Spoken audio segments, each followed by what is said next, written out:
Om Shanti. Good morning. साकार मुरली 12 अप्रैल 2025। बाबा का मीठा मीठा लेटर हम मीठे मीठे बच्चों के मीठे मंथन के लिए।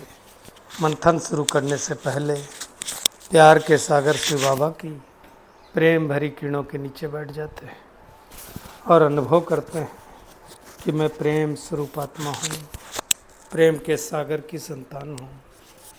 आज की साकार मुरली 3 शब्दों के ऊपर बाबा ने चला दी, ज्ञान, विज्ञान और अज्ञान, है ना।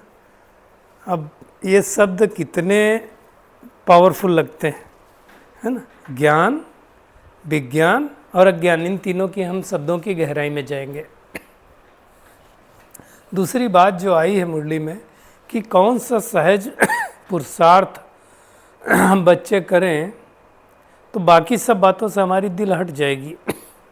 तो बाबा ने कहा एक ही पुरुषार्थ है वो, और वो है रूहानी धंधा। तो क्या रूहानी धंधा है, उसकी गहराई में जाएंगे।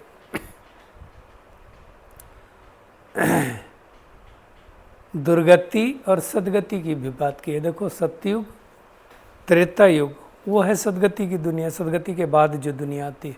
और द्वापर युग, कलयुग क्या है, दुर्गति। तो दुर्गति से सदगति जब होनी होती है तब भगवान आता है ना। आज बाबा ने एक और रहस्य खोला है, पहले भी बताया हुआ है बाबा ने, कि जो साइंटिस्ट हैं वो साइंटिस्ट यहाँ से संस्कार लेकर के जाएंगे। अब वहाँ जा कर के वो कोई राज्य नहीं करेंगे, लेकिन जो हुनर सीख करके जाएंगे वो वहाँ काम आएगा। तो उसके बारे में बाबा ने कहा, वो बाबा ने उसका नाम दिया इलम। इलम कहते हैं विद्या, ये उर्दू शब्द है। बाबा ने कहा, और एक बात की बाबा ने क्लियरिटी की है, जो कई लोग बाबा से पूछते रहते हैं कि भाई मैं ये करूं नहीं करूं। भगवान कहता है धंधे की बात मेरे से नहीं पूछनी, मैं तुम्हारा धंधा बताने नहीं आया हूँ, मैं आया हूँ तुमको पतित से पावन बनाने। धंधा तुम साकार से पूछ सकते हो, क्योंकि साकार बाबा के पास क्या था, अनुभव था। तो इसलिए कहा बाबा ने। और कोई भी अगर तूफान भी आते हैं ना तो साकार बाबा के पास आते हैं। तो साकार बाबा को तो अनुभव था, इसलिए बाबा ने कहा जो भी आएंगे इनके पास, पहले इन्हीं के पास कोई भी प्रॉब्लम आएगी। और बाबा ने कहा शुरू में भी, आज फिर से वह बात आई है कि हमने किसी को भगाया नहीं, ये तो भट्टी बननी थी तो लोग आ गए, है ना। उसके बारे में बाबा ने कहा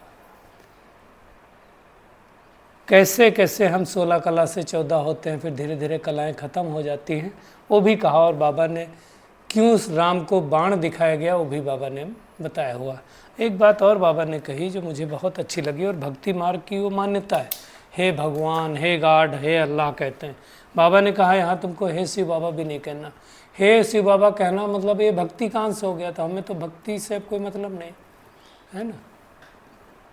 अहम ब्रह्म ब्रह्म ऋषि, ये भी तो रांग ही हुआ ना, वो कहते हैं लोग, है ना। और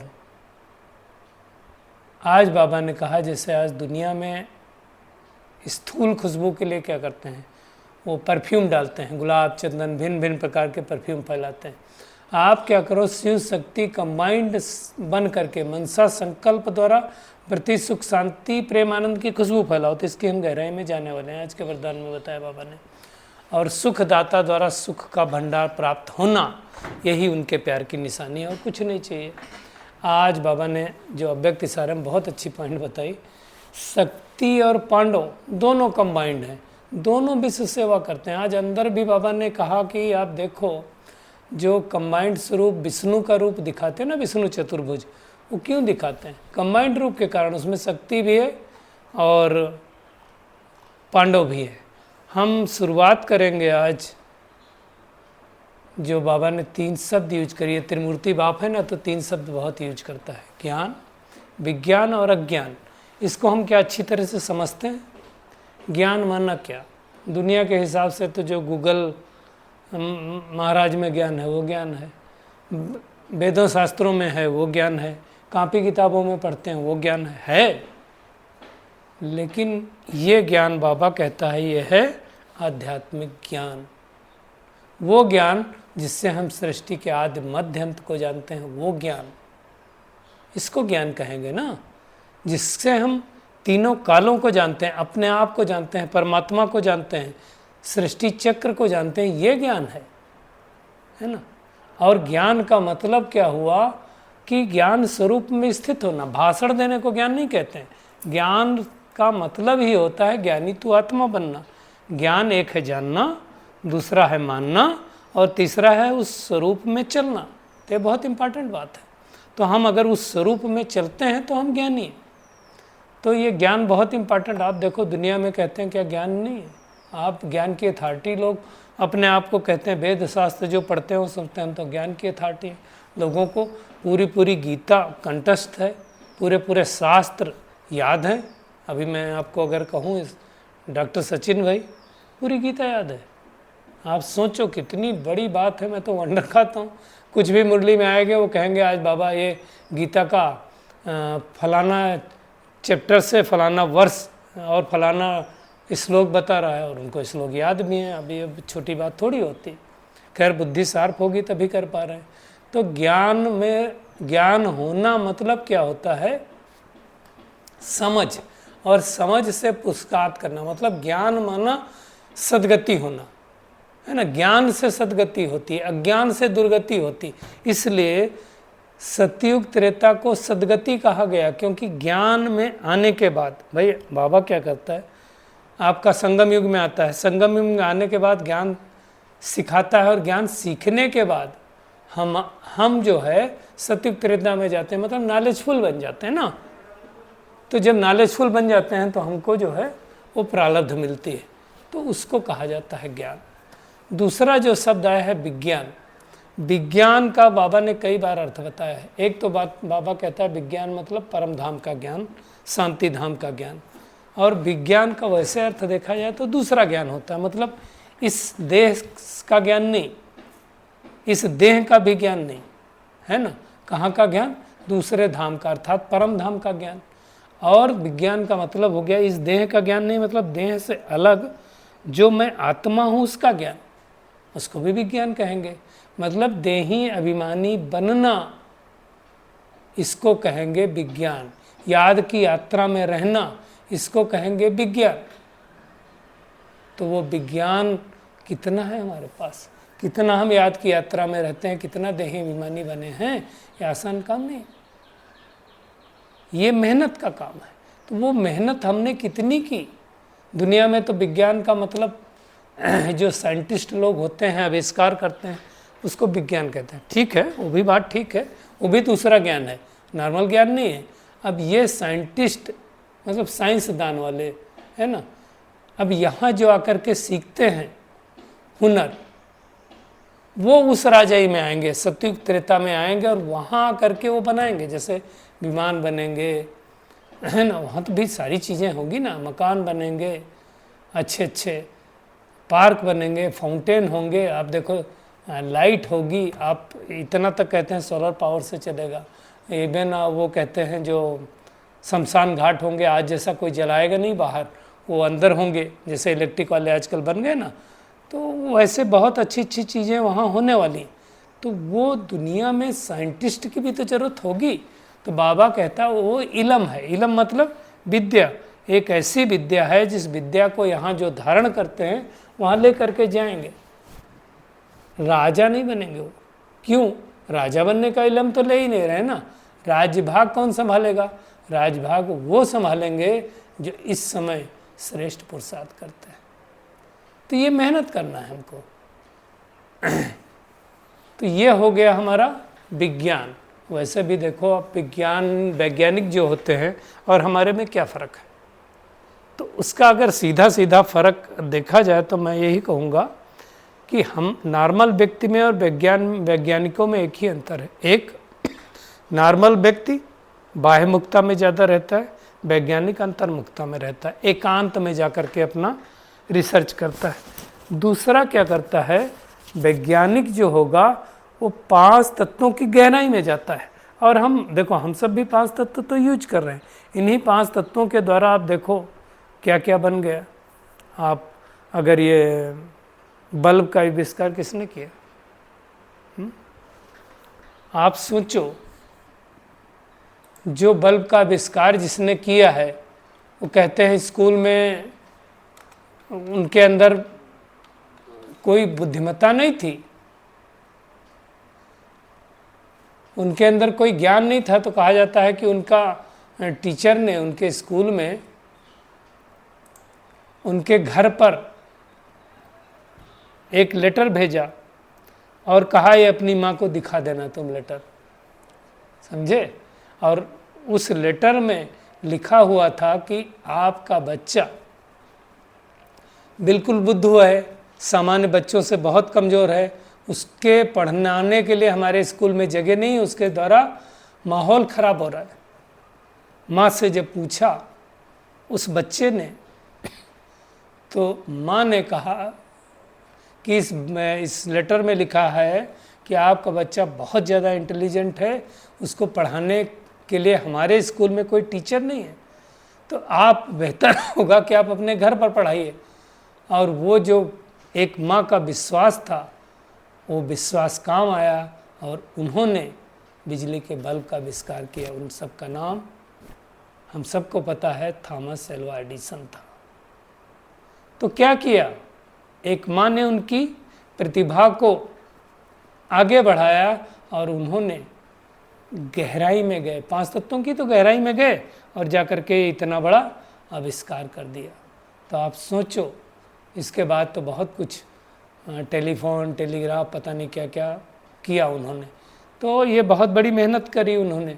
तो वो साइंटिस्ट इसीलिए कि वो 5 तत्वों की गहराई में जाते हैं। तो ये है विज्ञान। तीसरा शब्द एक आया है अज्ञान। अज्ञान क्या है?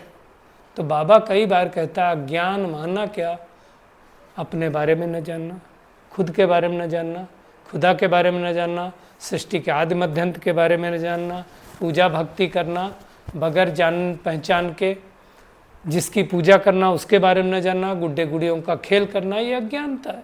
जो हम कर रहे हैं उसके बारे में नहीं जा रहे हैं, जो हम खा रहे हैं उससे फ़ायदा होगा कि नुकसान हो नहीं मालूम। किसी ने कहा कुछ कर दिया, ये भी तो अज्ञान है। किसी ने कहा, अब आप देखो अज्ञानता हम कैसे सीखते हैं। किसी ने कहा वो पुड़िया खा रहा था, आपसे कहा लो थोड़ा टेस्ट करो, हमें मालूम नहीं, नॉलेज नहीं उसके बारे में, इससे क्या होता है। टेस्ट कर लिया, 1 बार किया, 2 बार किया, 3 बार कर लिया, आदत पड़ गई, अज्ञानता है ना। हम धोखा खा लेते हैं। तो ज्ञान मतलब समझ करके नहीं करना। आज किसी ने एक वीडियो भेजा था कि कैसे लोग ठगी करते हैं, मैं आपके साथ शेयर करना चाहता हूं ताकि कोई शिकार ना हो। अब आज ठगी का एक नया तरीका आ गया, मेरे को भी आश्चर्य हुआ जब सुना। कैसे ठगी करते हैं? वो क्या करेंगे, आपको बोलेंगे कि आपके किसी रिलेटिव ने ये मुझे बोला था, उनसे नहीं हो रहा था, पैसे डाल दिए, बच्चे को भेजेंगे और बेटा आप चेक कर लो। तो उनको देखेंगे मैसेज आ गया, कितना कहा था, 10,000 बोला था, मैं आपको अभी 10 रुपये डाल करके देख रहा हूँ पहुँचे कि नहीं पहुँचे। वो आपको क्या करेंगे, फट से मैसेज करेंगे, आपके पास टेक्स्ट मैसेज आ जाएगा, हाँ हाँ हाँ आ गए, 10 रुपये आ गए, ठीक है मैं आपको अभी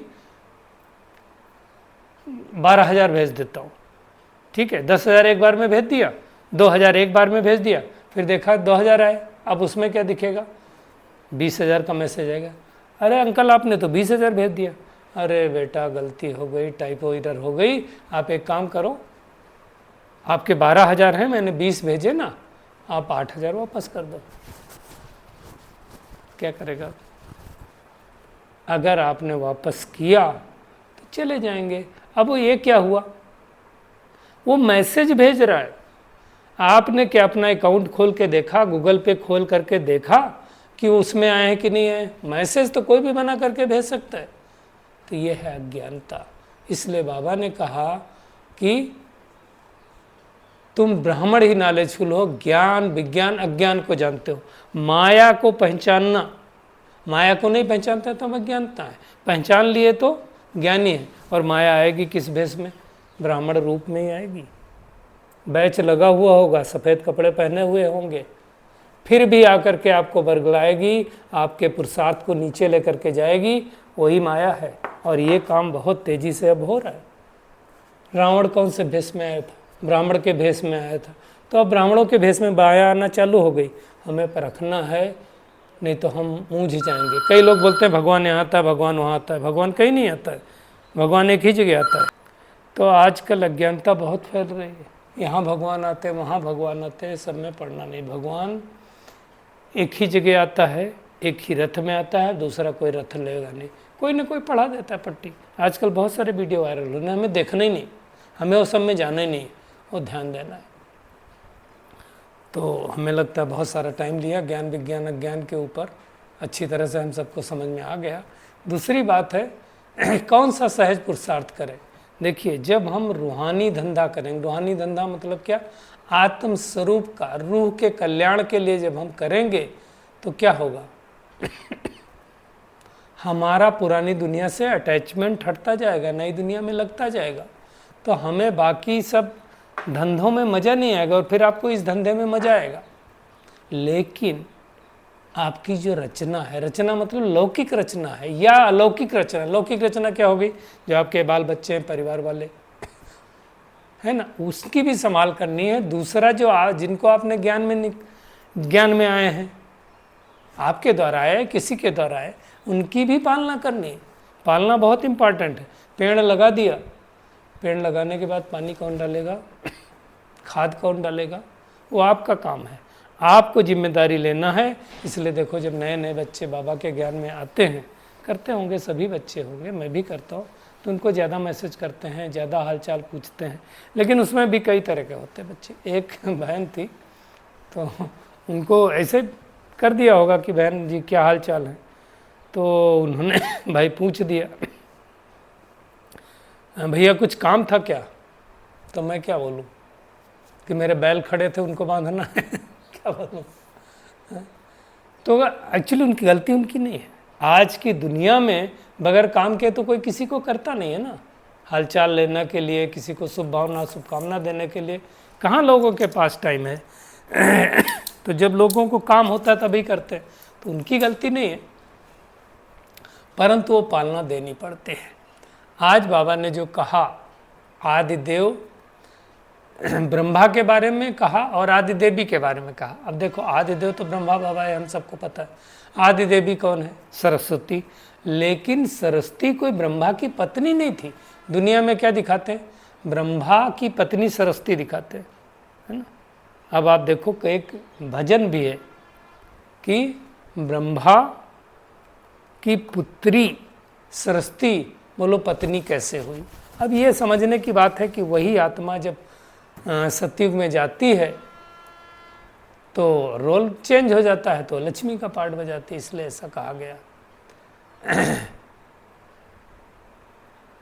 तो ये सारी बातें बाबा ने बतलाया। आज बाबा ने जो कहा कि मेरे से धंधे की बात नहीं पूछना, मुझे क्यों बुलाया, भगवान किस लिए आया इस सृष्टि पर? हर आत्मा को पतित से पावन बनाने वाले के लिए, कलयुग से सतयुग बनाने के लिए, पुरानी दुनिया को नई दुनिया बनाने के लिए, बस। तो बाबा वो बना रहा है, तो बाबा कहता वो मेरा काम है। बाकी मैं कोई जिस्मानी मत नहीं देता हूँ, मैं रूहानी मत देता हूँ। जिस्मानी मत लेना है तो बाबा को, ब्रह्मा बाबा को पूछो है ना, कैसे चलना है, क्या करना है। तो साकार में बाबा से सलाह लेते थे और बाबा सलाह भी देता था। जैसे हमको याद है, आदरणीय ब्रिजमोहन भाई जी ने पूछा कि बाबा मैं समर्पित होना चाहता हूँ, तो बोला नहीं, तुम थोड़े दिन नौकरी करो। उनके भाई ने पूछा तो उन्होंने कहा कि तुम समर्पित हो जाओ। अब देखो, ड्रामा प्लान सार बाबा तो जानता है, उन्होंने कुछ दिनों बाद शरीर छोड़ दिया। ब्रिजमोहन भाई जी अभी भी है, तो उनको पता था कि किसका कितने दिन का पार्ट है, तो उस हिसाब से हो जाए। तो ये वाली सलाह भी बाबा देता था।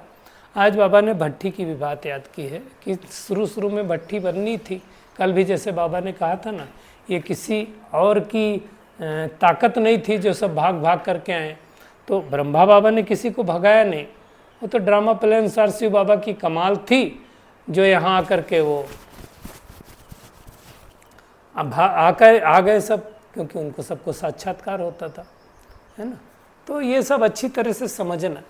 बाबा ने कहा मैं परमधाम से आता हूँ तो 1 सेकंड में आ जाता हूँ। देरी नहीं लगती। ऐसे ही आत्मा भी जब शरीर छोड़ती है तो 1 सेकंड में एक शरीर छोड़ करके दूसरे शरीर में चली जाती है। बहुत तीखी है, इसलिए रॉकेट से भी तीखी कहा गया है ना। अब हमें क्या करना है, धीरे धीरे धीरे धीरे वापस, अभी तो कला विहीन हो गए थे, फिर से 16 कला संपूर्ण बनना है। जो लोग आज भी बाबा ने कहा नापास होते हैं वो त्रेता में जाते हैं, इसलिए राम को बाण दिखाया गया। बाकी ऐसा नहीं है कि कोई शिव जी का धनुष तोड़ दिया उन्होंने, एक निशानी दिखा दिया है, हर समय बाण लिए युद्ध करते रहते हैं। शिव जी का धनुष तोड़ना मतलब, मैं तो अगर इसके ऊपर चिंतन करूं, हर कोई आत्मा तो तोड़ नहीं पाई। कितने आए, रावण भी नहीं तोड़ पाया। क्यों नहीं तोड़ पाए? ये कोई स्थूल बात नहीं है, ये पवित्रता रूपी धनुष की बात है। हर कोई के बस का नहीं है उस धनुष को तोड़ना, इसलिए दिखाते हैं जो मर्यादा पुरुषोत्तम है वही आत्मा उस धनुष को तोड़ सकते हैं। शिव जी का धनुष, शिव जी ने जो प्रतिज्ञा कराई, हर आत्मा नहीं कर सकती वो। जिस किसी को डिटेल में जानना है तो अलग से मैसेज करके पूछ सकते हैं। बाबा ने कहा आज फिर से कि ब्राह्मणों की माला नहीं बन सकती, आज है कल नहीं है, टूटती रहती। जब फाइनल होगी तो रुद्रमाला बनेगी और फिर वही विष्णु की माला होगी। मेहनत करनी है ना। आज बाबा ने कहा जो हम ब्रह्म ऋषि कहते हैं वो विरांग, ब्रह्म कोई हो नहीं सकता, ब्रह्म तो एक रहने की जगह है ना। तो ये सारी बातें बाबा ने कही। और आज ये भी कहा भक्ति मार्ग में हमने कितने पैसे बर्बाद किए, यज्ञ तप जब जो किया सब पैसे बर्बाद किए, कुछ फ़ायदा तो हुआ नहीं। मुख्य बात क्या है, अंतर्मुखी हो करके हमें बाबा को याद करना, ये मेहनत है। आज के वरदान पे आते हैं, बहुत खूबसूरत वरदान है। मनसा संकल्प और वृत्ति द्वारा श्रेष्ठ वाइब्रेशन की खुशबू फैलाने वाले शिव शक्ति कंबाइंड भाव। आज बाबा ने बहुत अच्छा एग्जाम्पल दिया। जैसे दुनिया में इस खुशबू फैलाना होता है ना, वो परफ्यूम लगाते हैं लोग। आजकल तो बात मत पूछो, कोई तो आपके बगल से निकल जाए, मैं कई बार ऐसा देखा हूँ, कोई बहन बगल से निकल जाएगी तो पूरे आपकी नाक भर जाए, इतना ज़्यादा लोग परफ्यूम डालते हैं। भाई भी डालते होंगे नो डाउट, परंतु सतयुग में तो नेचुरल रहता है।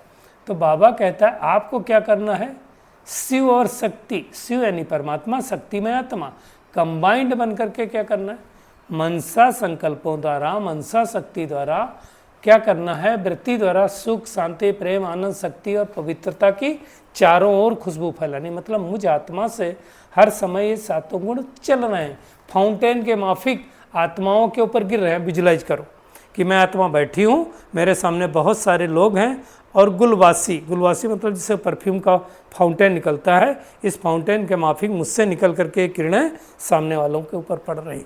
अब जहाँ जहाँ जा रहे हैं ये पढ़ रहे हैं। ये बहुत अच्छा विजुअलाइजेशन दिया है बाबा का, ये हम सबको करते रहना है। बाबा ने कहा सिर्फ क्या करो, संकल्प का ऑटोमेटिक स्विच ऑन करो, तो क्या होगा, जो विश्व में अशुद्ध वृत्तियों का वातावरण बन गया है ना, बदबू है, वो धीरे धीरे समाप्त हो जाएगी। तो ये हम सबको बहुत बहुत मेहनत करनी है और सुखदाता द्वारा सुख का भंडार प्राप्त होना, यही परमात्मा का प्यार है। कंबाइंड स्वरूप की आज पॉइंट बहुत अच्छी आई है कि शक्तियों की, जितनी शक्तियों की शक्ति है उतनी पांडवों की भी है ना। तो शक्ति और पांडव दोनों मिल करके ही विश्व सेवा को आगे बढ़ा सकते हैं। इसी के कंबाइंड रूप को विष्णु चतुर्भुज कहा जाता है। तो आज की पूरी मुरली में टेक होम यही है कि जितना टाइम मिले रूहानी धंधा करना है, ज्ञान विज्ञान अज्ञान को अच्छी तरह से समझ करके ज्ञानी तो आत्मा बनना है। अंतर्मुखी बन करके बाप को याद करना है, मुख से हे राम हे शब्द नहीं निकालना है ना। बाप समान निरहंकारी बनना है और अपने मनसा द्वारा, संकल्पों द्वारा, वृत्ति द्वारा सातों गुणों की खुशबू, गुलवावसी बोलते हैं जो फाउंटेन, सबके ऊपर डालना है। लेकिन उसके लिए स्मृति का स्विच ऑन करना पड़ेगा। अच्छा, शुक्रिया मीठे प्यारे बाप दादा, शुक्रिया आप सभी का इस मीठे मंथन के लिए। अच्छा, ओम शांति।